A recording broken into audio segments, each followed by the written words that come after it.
Hi hello ನಮಸ್ತೆ. ನಾವು ಇವತ್ತು ಎಗ್ ರೈಸ್ ಮಾಡೋಣ ಅಂದ್ಕೊಂಡಿದ್ವಿ. ಈರುಳ್ಳಿ, ಕ್ಯಾಪ್ಸಿಕಮ್ ಹಚ್ಚಿರೋ ಮತ್ತು ಕೊತ್ತಂಬರಿ ಸೊಪ್ಪು, ನೆಕ್ಸ್ಟ್ ಶುಂಠಿ ಬೆಳ್ಳುಳ್ಳಿ ಪೇಸ್ಟ್, ಸನ್ಪ್ಯೂರ್ ಆಯಿಲ್ ಹಾಕಿದ್ದೀವಿ.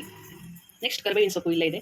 ನೆಕ್ಸ್ಟ್ ಕರಿಬೇವಿನ ಸೊಪ್ಪು ಹಾಕೋಣ. ಸ್ವಲ್ಪ ಜಾಸ್ತಿ ಹಾಕ್ತಾರೆ ಅಂತ ತಪ್ಪು ತಿಳ್ಕೊಂಬಿಡಿ, ನಮ್ಮಲ್ಲಿ ಕರಿಬೇವಿನ ಸೊಪ್ಪು ತಿನ್ನೋರು ಜಾಸ್ತಿ ಇದ್ದಾರೆ. ನೆಕ್ಸ್ಟ್ ಕ್ಯಾಪ್ಸಿಕಮ್ ಹಾಕೋಣ. ಕ್ಯಾಪ್ಸಿಕಮ್ ಹಾಕಿದ್ರೆ ಯಾಕಂದರೆ ಟೇಸ್ಟ್ ಚೆನ್ನಾಗಿರುತ್ತೆ. ನೀವು ಒಂಥರ ಟ್ರೈ ಮಾಡಿ. ಕ್ಯಾಪ್ಸಿಕಮ್ ತುಂಬ ಚೆನ್ನಾಗಿರುತ್ತೆ. ಕ್ಯಾಪ್ಸಿಕಮ್,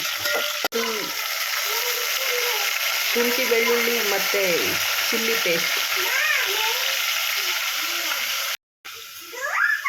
ನೆಕ್ಸ್ಟು ಸ್ವಲ್ಪ ಆನಿಯನ್ ಹಾಕೋಣ. ಈರುಳ್ಳಿ ಹಾಕಿ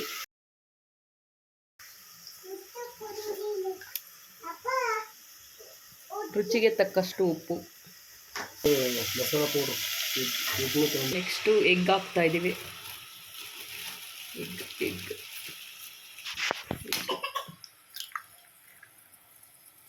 ಎರಡು,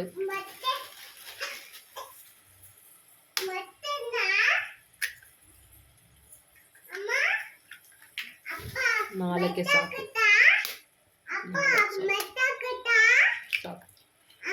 4 ಎಗ್ ಹಾಕಿ ಸ್ವಲ್ಪ ಹೊತ್ತಿಗೆ ಬಿಡೋಣ.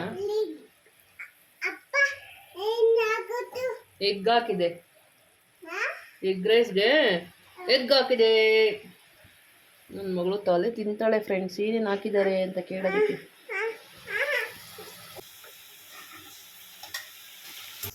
ಈಗ ಕೊರಿಯಾಂಡರ್ ಪೌಡರ್ ಹಾಕಿ, ಧನಿಯಾ ಪೌಡರ್, ನೆಕ್ಸ್ಟ್ ಚಿಲ್ಲಿ ಪೌಡರ್,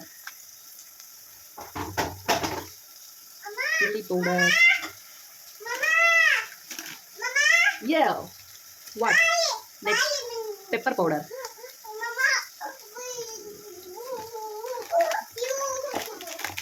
ಖಾಲಿಯಾಗಿದ್ದಾವೆ ಬಿಡಿ. ಗರಂ ಮಸಾಲ ಪೌಡರ್ ಇಲ್ಲ. ಗರಂ ಮಸಾಲ ಪೌಡರ್ ಹಾಕ್ಬೇಕಾಗಿತ್ತು, ಸದ್ಯಕ್ಕಿಲ್ಲ. ನೆಕ್ಸ್ಟ್ ಇದನ್ನೆಲ್ಲ ಹಾಕಿ ಆ ಕಡೆಯಿಂದ ಈ ಕಡೆಯಿಂದ ಆ ಕಡೆ ತಿರುಗಿಸಿ. ಇದೆ. ನೆಕ್ಸ್ಟ್ ರೈಸ್ ರೆಡಿ ಮಾಡಿರೋ ರೈಸ್ ತಿರುಗಿಸಿ ಫೈನಲ್ ಆಗಿ ಏನಿದು ಸೋಯಾ ಸಾಸ್ ಆ್ಯಡ್ ಮಾಡಿ. ಸೋಯಾ ಸಾಸ್ ಹಾಕೋದ್ರಿಂದ ಟೇಸ್ಟ್ ಚೆನ್ನಾಗಿರುತ್ತೆ.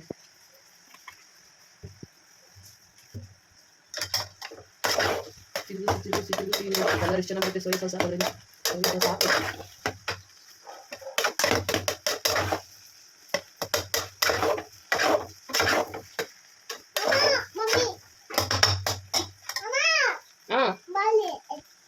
ಈಗ ಈರುಳ್ಳಿ, ಕೊತ್ತಂಬರಿ ಸೊಪ್ಪು ಸ್ವಲ್ಪ ಮತ್ತು ಕ್ಯಾಪ್ಸಿಕಮ್ ಈ ಮೂರನ್ನು ಮೇಲ್ಗಡೆ ಈ ಥರ ಐನರ್ಗಳು ಉದುರಿಸ್ತಾರಲ್ಲ ಆ ಥರ ಉದುರಿಸ್ಬೇಕು.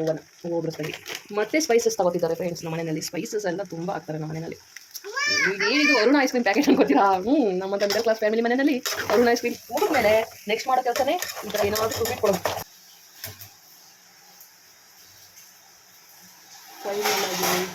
ಆಗಿದೆ ಎಗ್ ರೈಸ್. ನಮ್ಮನೆ ಫೈನಲ್ ಆಗಿ ಎಗ್ ರೈಸ್ ರೆಡಿ ಆಗಿದೆ. ಈಗ ಸವಿಯೋಣ. Thank you so much. Bye.